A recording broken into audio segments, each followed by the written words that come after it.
¿Qué podemos decir a manera de trasfondo de Primera de Reyes? Pues fíjense, Primera de Reyes contiene 22 capítulos. Fue escrito por Jeremías y fue escrito antes a la destrucción del templo en el año 586 antes de Cristo. Vuelvo y repito, fue escrito antes a la destrucción del templo en el 586. Ahora, fue escrito en Israel y además el concepto está basado en uno de carácter histórico. Y tenemos que ver que en el Antiguo Testamento este documento es un solo libro, ya que existe simplemente más que el libro de Reyes.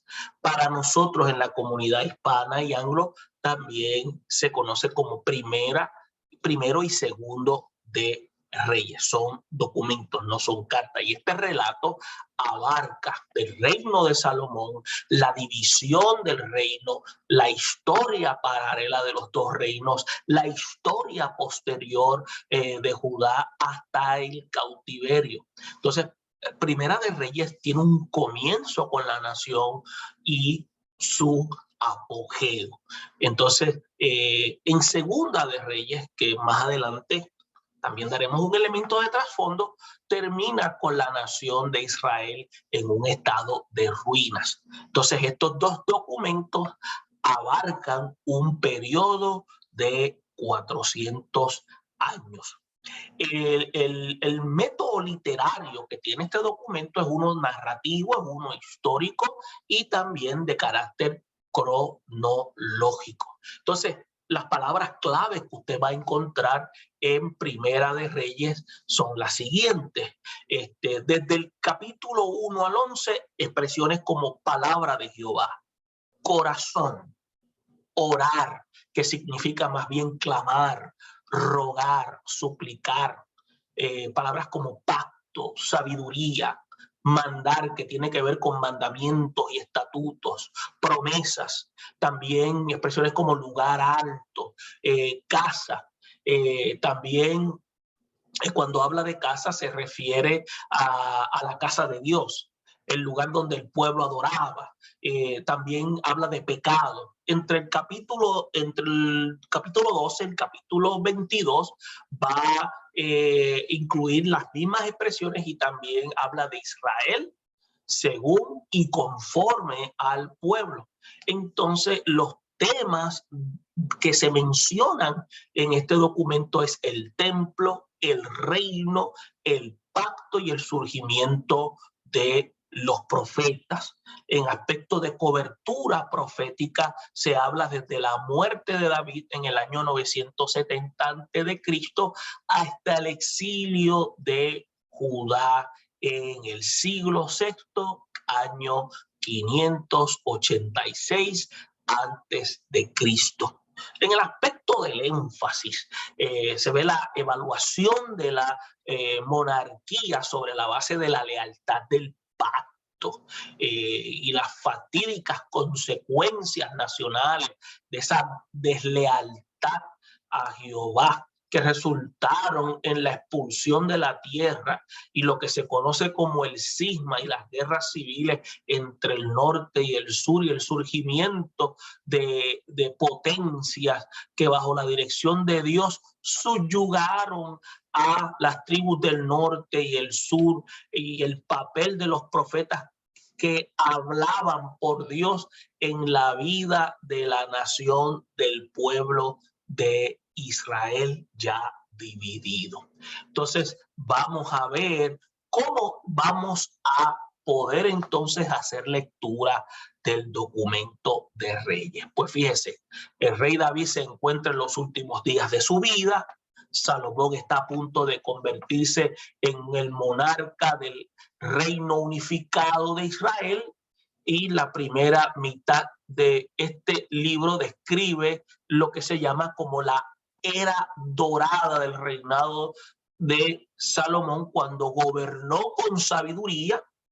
Y el narrador relata cómo Salomón quebrantó las tres principales prohibiciones en la ley del rey, de la Torá, que habla de Deuteronomios 17, 14, 17, y cómo Moisés advirtió que el rey debía tener dominio propio y no entregarse completamente a lo siguiente: amor al poder, al autoritarismo, al multiplicar sus caballos, amor al placer, al hedonismo, al multiplicar sus esposas, amor a las riquezas, al materialismo, al multiplicar su plata y el oro.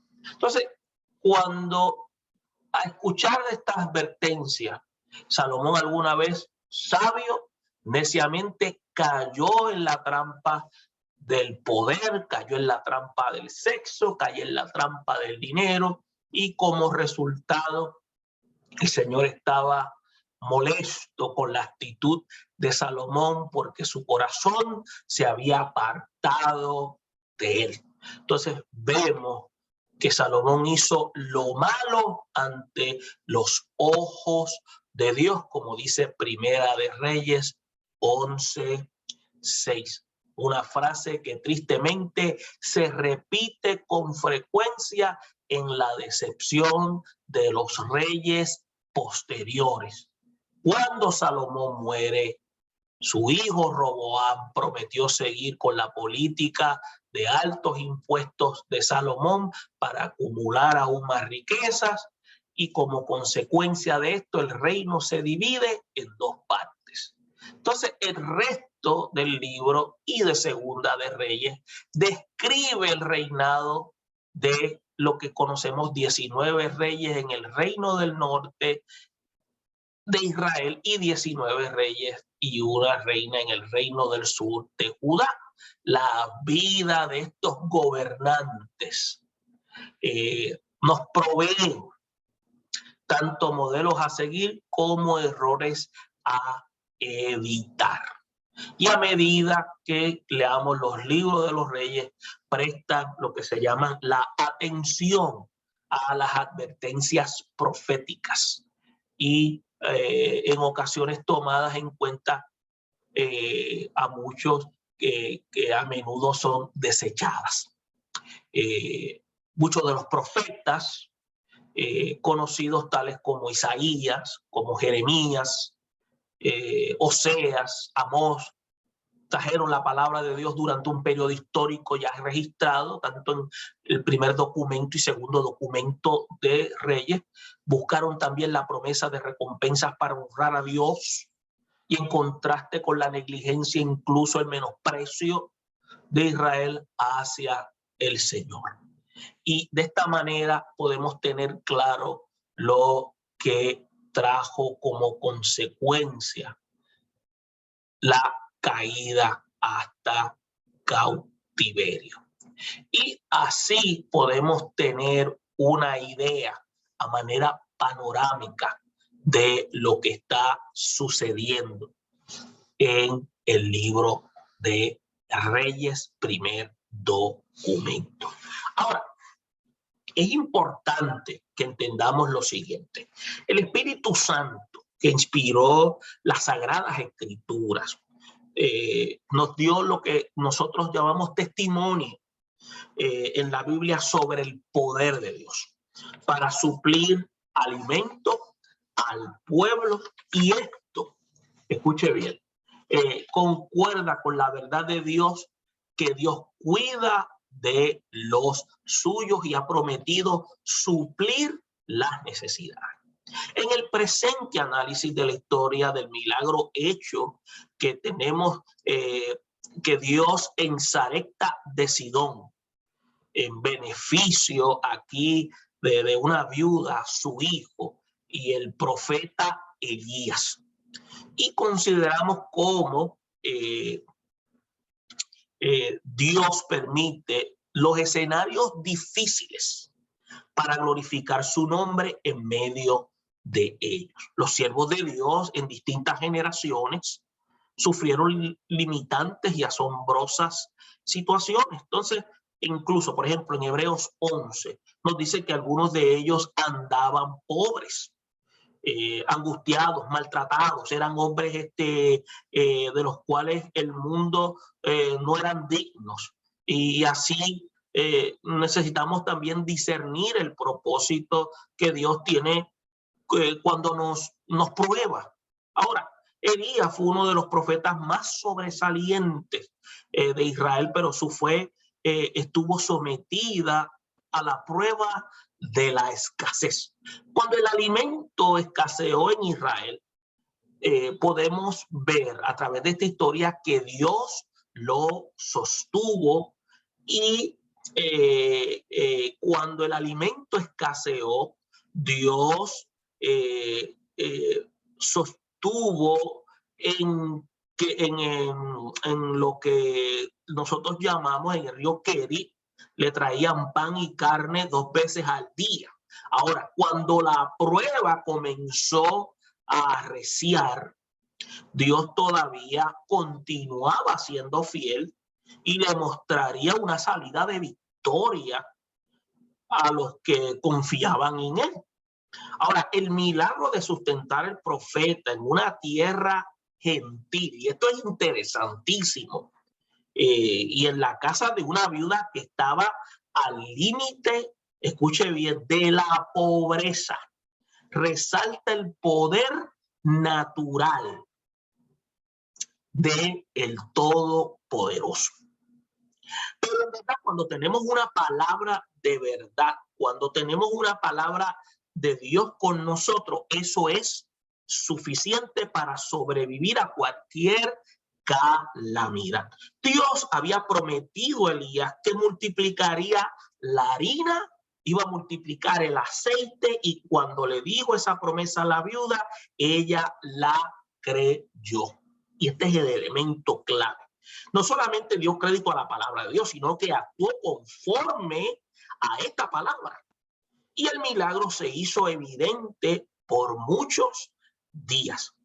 Entonces, en estos tiempos, cuando atravesamos circunstancias negativas, especialmente debemos creer que Dios es el mismo y que es en su Hijo que vamos a ver esa provisión, y que su Hijo es el que nos ha garantizado que ha de dar esa provisión. Y también vamos a ver que a pesar de las circunstancias, Él va a estar presente. Ahora, cuando se habla de Sarepta de Sidón, este término que se traduce como en el hebreo Sarefat, que significa refinamiento, viene de una raíz que significa acrisolar, significa refinar, afinar, ensayar, fundir, limpiar, probar, pulir, purificar.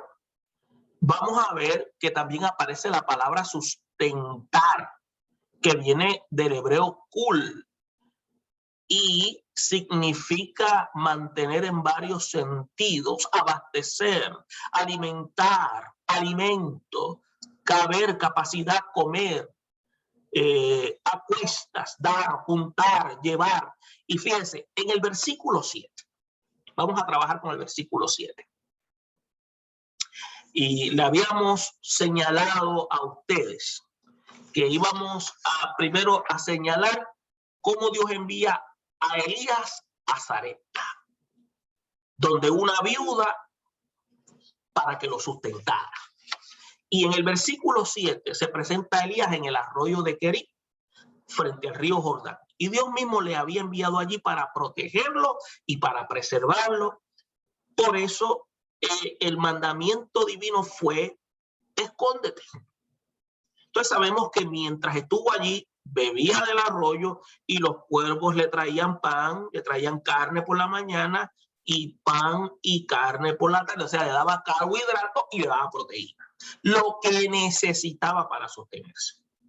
Entonces, ¿qué sucede? Elías era un profeta acostumbrado a ver milagros portentosos.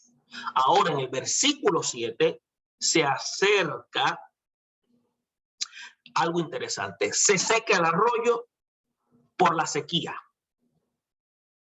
Entonces Dios había cerrado los cielos a causa del pecado del pueblo. Y sin embargo, vemos que vamos a aprender aquí es que los hijos de Dios nunca debemos sentir temor cuando viene una crisis que aparentemente tiende a ser una especie de amenaza a nuestra subsistencia. Debemos tener una actitud de confianza y recordar que el Señor nunca nos desamparará ni nos dejará. En el versículo 8 se establece la importancia que tiene la orientación del Señor con nosotros en días de aparente confusión. Es por eso que cuando la provisión de agua se agotó, no hubo tiempo para que Elías se quejara de desamparo. Inmediatamente vino a él la palabra de Jehová. Los que andan con Dios tienen el privilegio de oír su voz, en contraste con los que rechazan obedecerlo. Los tiempos que vivimos son de sequía espiritual. Escuche bien. Y de juicio sobre aquellos que han determinado vivir lejos de Dios.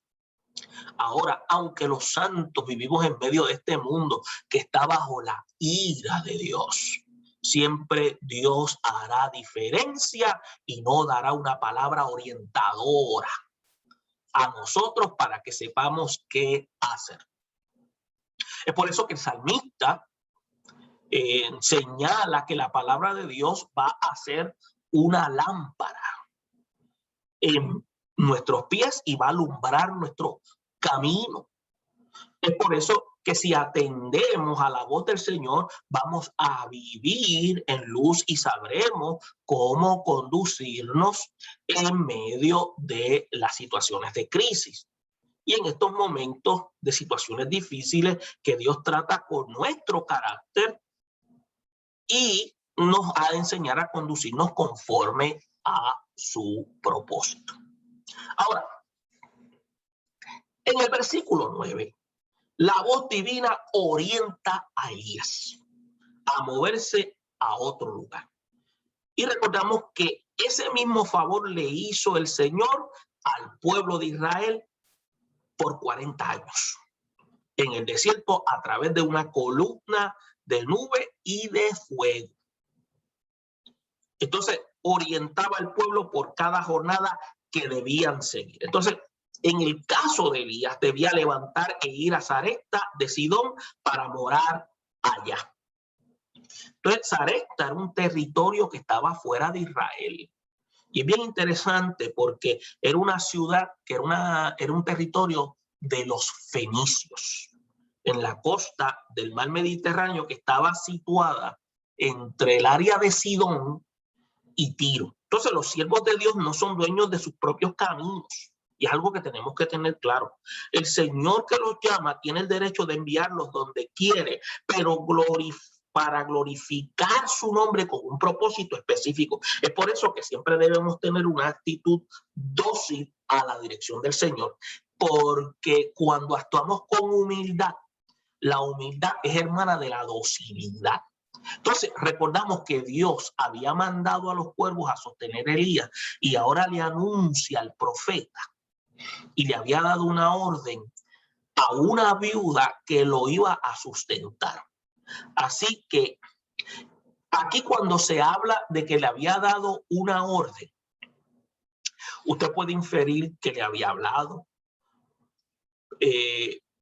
Yo me atrevo a señalar que había depositado en el corazón de esta viuda una disposición de servicio para atender al profeta. Así que anticipadamente la viuda de Sarepta sabía que un profeta tocaría a la puerta y lo debía recibir y sustentar. Esas son posiciones y se respetan.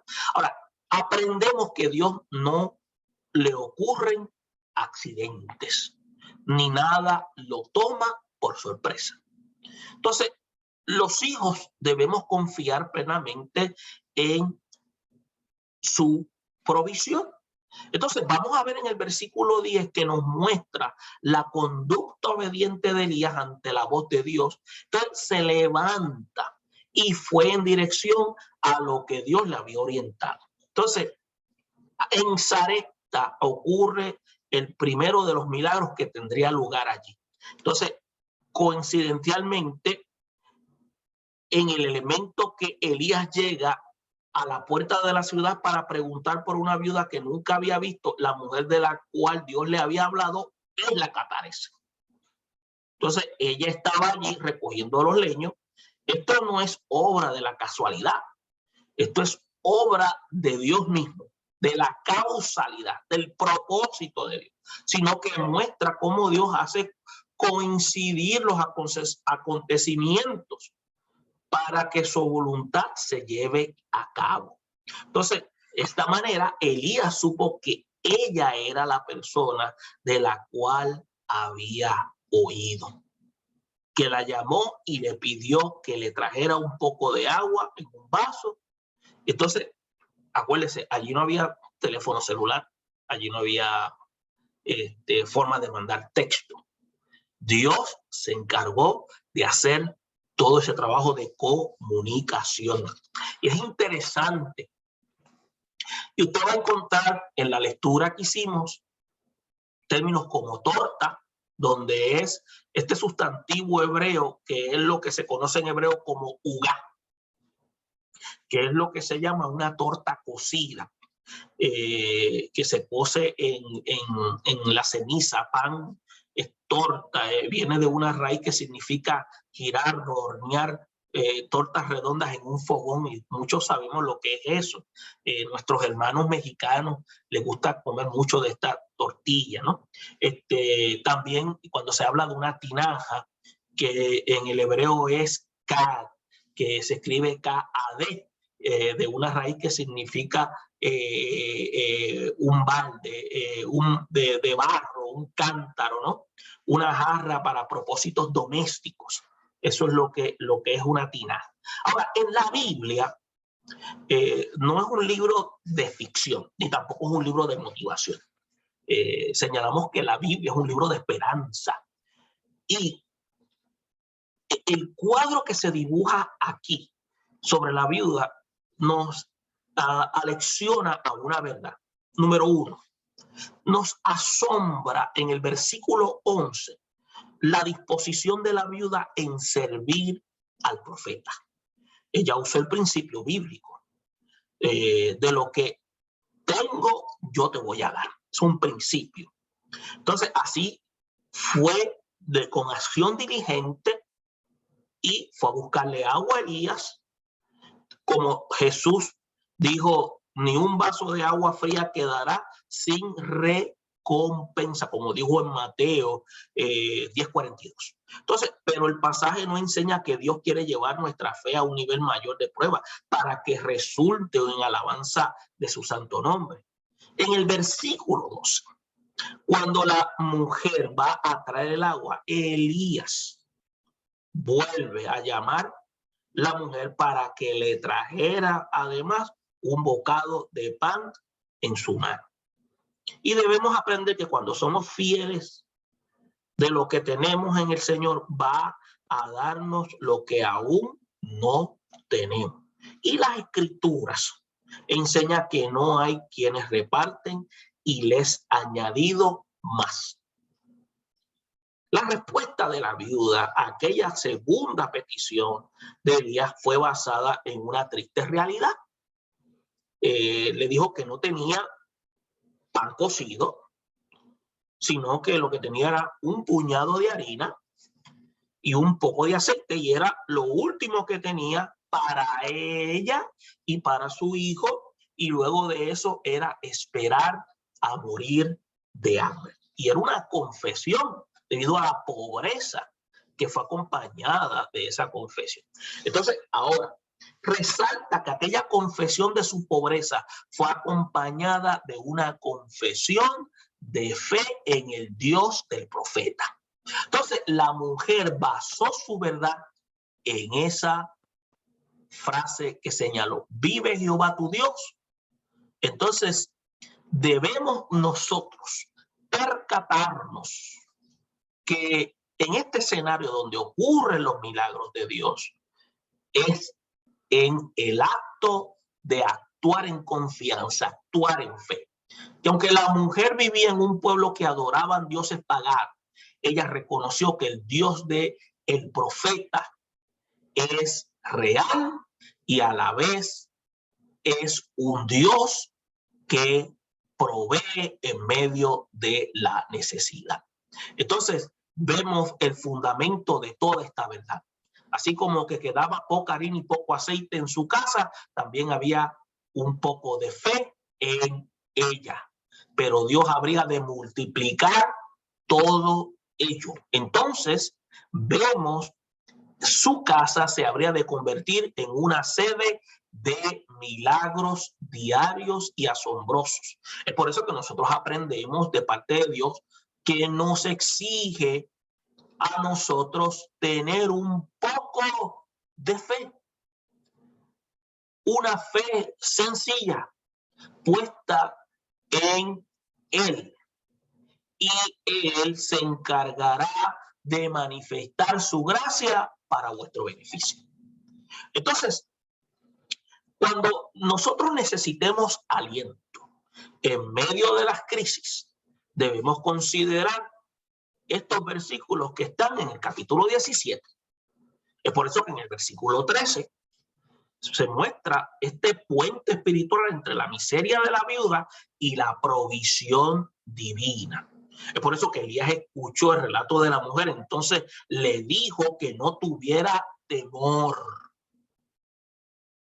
Escuche bien, sentirse frente a la muerte por inanición y oír que existe la manera de no temer es algo que la mente racional no puede comprender. Pero Dios puede vivificar a través de la palabra.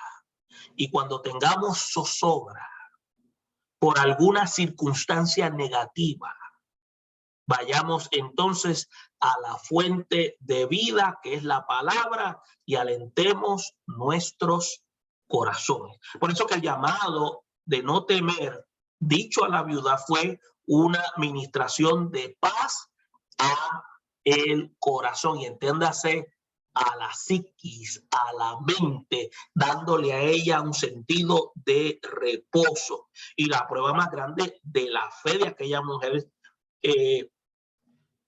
Sidonia fue hacer de Elías primero una torta de lo mismo que era su último alimento, y luego ella para sí y para su hijo. Y con aquel mandamiento el Espíritu Santo nos indica que nuestra vida está en las manos de Dios y que Él merece el primer lugar en todo lo que hacemos. Y ahí entonces vamos a ver algo en el versículo 14, que se establece el secreto del poder de obrar en un acto de fe. Es por eso que la fe necesitaba aquella mujer para obedecer a la petición del profeta. Tendría su base en una promesa en el Todopoderoso. Entonces el profeta anunció que Dios le prometería no dejar de escasear la harina de la tinaja, ni de permitir que disminuyera el aceite de la vasija. Que Él hiciera llover sobre la tierra. Iba a hacerlo. Y ese día todo se iba a detener, porque Él tenía todo ya orquestado. Por eso es que nosotros los creyentes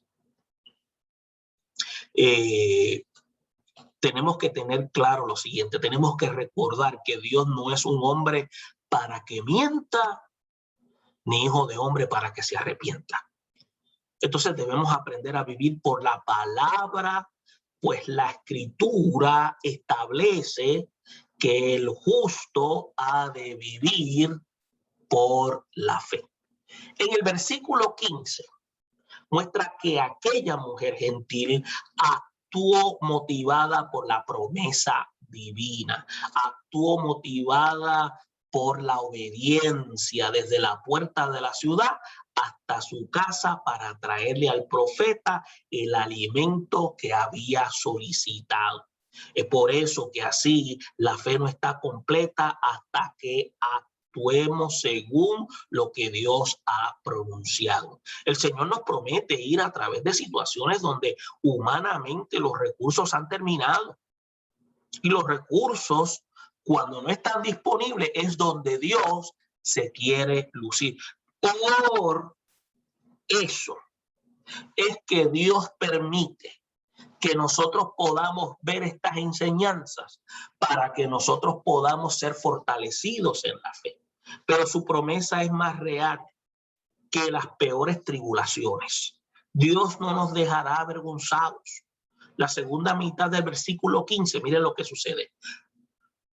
Nos deja ver al profeta dentro de la casa de la mujer y de su hijo. Y desde que la mujer hizo conforme a la fe, el milagro comenzó a manifestarse, pues comió el profeta, comió la viuda y su casa por muchos días. Miren, el tercer aspecto que queremos mencionar, que Jesús testificó aquel milagro de provisión. Ahora, queríamos dar un trasfondo de lo que quiere decir Lucas.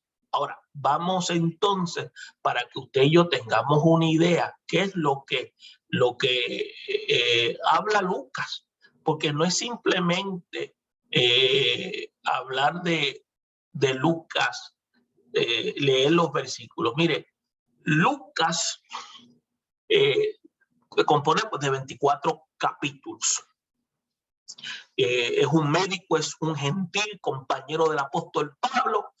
Escribe aproximadamente para el año 59 al año 63 este documento. Le escribe es el que escribe el Hecho de los Apóstoles, también era un solo documento, pero entonces este documento se separa y luego se escribe lo que se conoce como los Hechos de los Apóstoles, pero muchos mejor los resaltan como los Hechos del Espíritu Santo. Aquí en este documento vamos a ver que el mismo Jesús utiliza la historia de la mujer sirofenicia.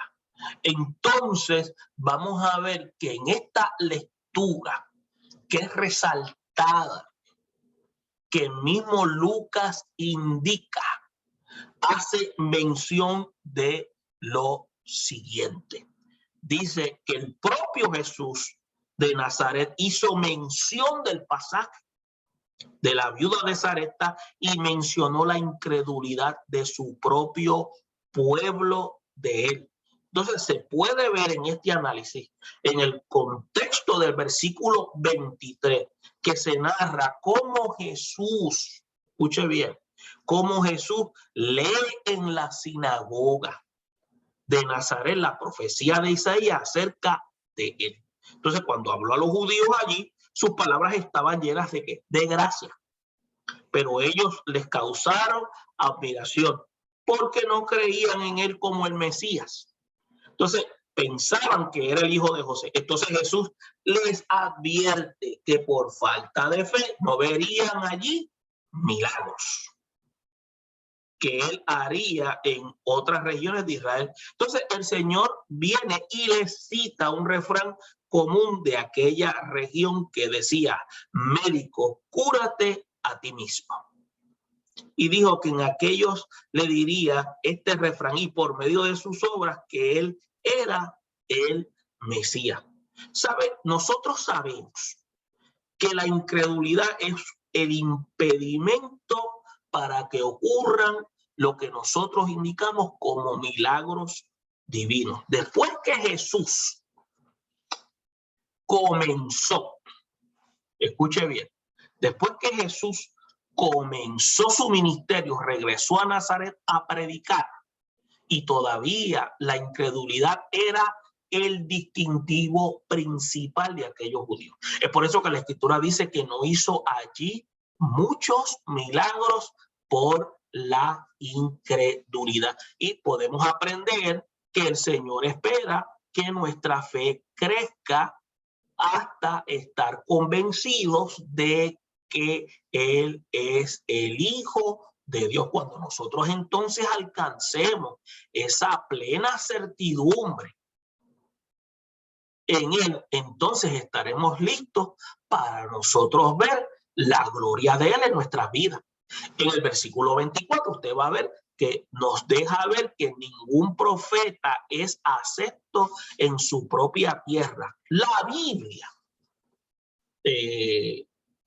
presenta de una manera ampliada cuando se comenta sobre estos aspectos, sobre este tipo de asuntos.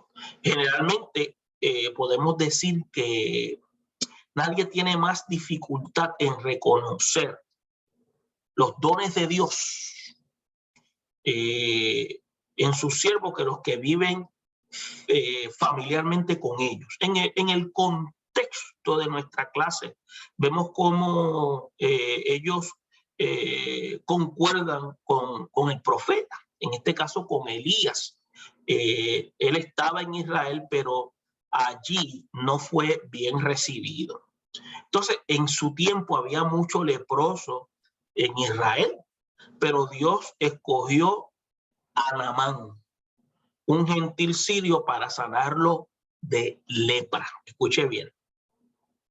Entonces, una gran enseñanza que trae es aprender aquí que cuando Dios llama a hombres y mujeres de nuestra propia familia y los une en el santo ministerio, debemos reconocerlos e inspirarlos a seguir hacia adelante. Y una de las cosas interesantes que me llama la atención es que, habiendo tantos ríos limpios, Dios sana a Naamán en un río asqueroso.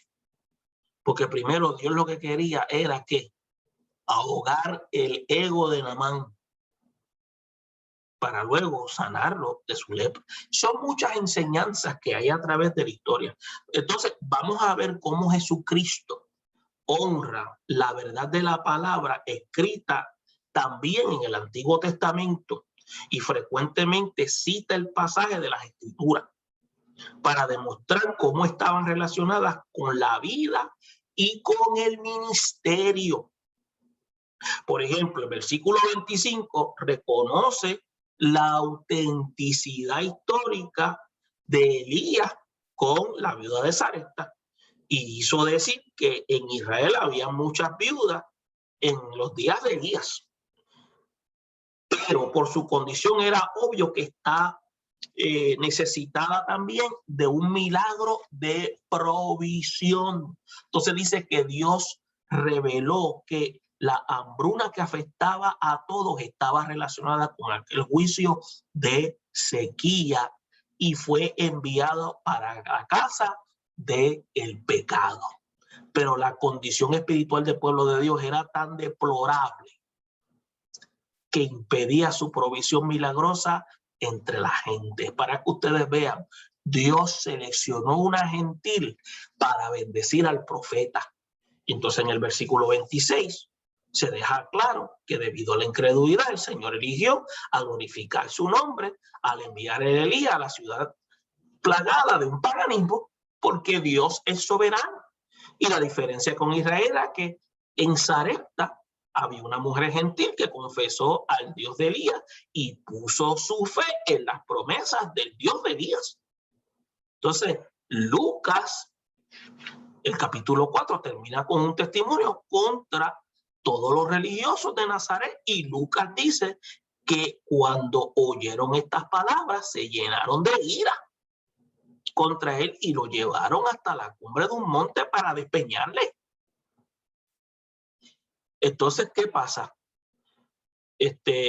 Como una vez dijo el apóstol Juan, que Jesús vino a los suyos y los suyos no le recibieron.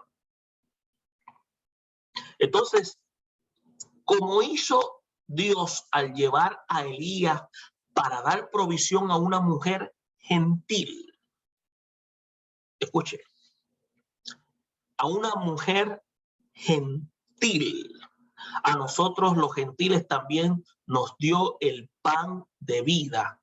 Debemos también nosotros ser agradecidos. Es por eso que nosotros tenemos que reconocer que Dios mira de nosotros la intencionalidad. Y después de nosotros haber revisado todo esto a través de este libro de Reyes, nosotros podemos ver que existe un justo, que no existe lo que podríamos decir una persona justa en desamparo. Y la manera como nuestra fe debe crecer es a través de cómo soportar las crisis, las pruebas, en plena certidumbre, porque Dios ha de ser fiel y Él no ha de fallar. Dios está comprometido consigo mismo en suplir las necesidades de los suyos, no importa el contexto que rodee su entorno desde el punto de vista doméstico o económico. Lo que hizo Dios en Sarepta con la viuda, su hijo y el profeta, ha de responder a los suyos en estos tiempos actuales. Dios demanda entonces que actuemos en obediencia de la misma manera que actuó la mujer Sirofenicia. Y si lo hacemos de esa forma, vamos a ver la gloria de Dios. Esperamos que esta presentación de análisis pueda ser de ayuda para que usted pueda desarrollar su clase esta próxima semana. Bendiciones a todos y nos veremos en la próxima lección. Bendiciones.